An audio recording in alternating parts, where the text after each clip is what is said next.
Mga master, good day. So share ko lang tong kunting kalaman mga master para sa mga baguhan lang to. So ito yung sa isang plate is combination ng outlet at saka switch mga master. Itong hawak ko mga master ito ay wide series na switch at saka outlet, pati rin tong natin yung plate natin.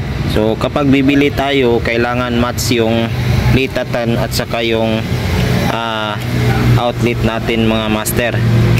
So hindi pwede lagyan to ng classic series kasi maliit yung classic series, ito is wide series. So kailangan match yung natin outlet at saka switch natin.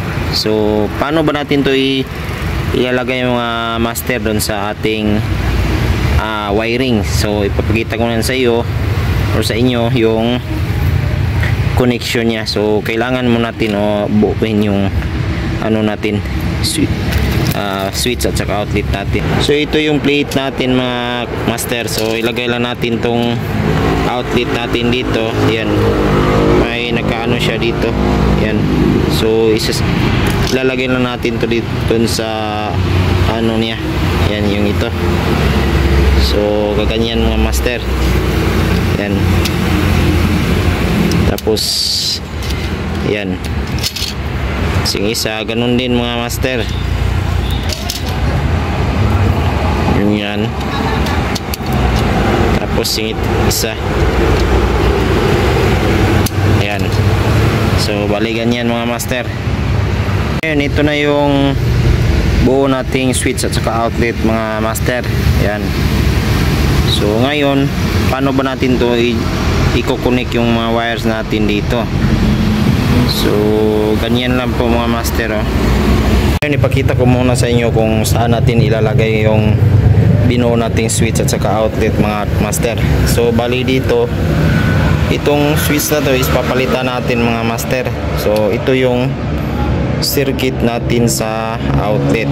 So ito naman yung sa ilaw natin. So nakaseparate siya ng circuit, yung ilaw at saka yung outlet natin. So ibang circuit po yung outlet natin. So ngayon paano natin lagyan yung jumper yung mga outlet natin doon? So pakita ko sa inyo. Ito yung switch at saka outlet natin. Ayan, nakikita natin ito yung switch outlet natin. So ngayon dito tayo mag jumper mga master. Ayan, dito itong outlet na to papunta dito yung jumper natin. Ganun din dito. So dito sa switch is hindi na tayo maglalagay ng jumper dyan kasi separate yung circuit ng ilaw natin. So jumperan natin mga master. Bali nakaganyan po yan mga master. Ayan, outlet to dalawa. Ayan, ginamper natin siya dito.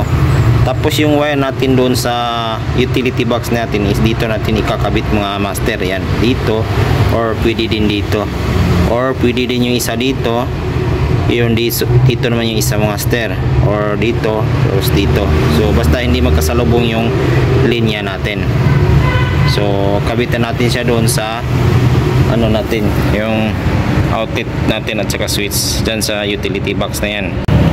Ngayon tatanggalin natin tong switch wire natin dito sa switch mga master. So i-connect natin siya dito sa dito sa terminal na to kasi switch po ito mga master. Ayan, tapos yung outlet naman, ito yung wire na to is dito natin i-connect sa ginamper natin mga master kasi ito yung outlet natin kasi separate ng circuit po ito. Ngayon ito na yung connection ng mga master. So itong outlet natin, yan, ito yung linya natin sa outlet. So pwede din siya lagay natin siya dyan sa butas na yan mga master. So ako kasi is ginanyan ko yung connection nya. Tapos ito naman yung sa ilaw natin. Ayan, so ito yung live natin, ito naman yung return papunta sa ilaw mga master kasi nga separate yung circuit natin sa ilaw at saka sa outlet natin. So kaya ganyan yung connection nya.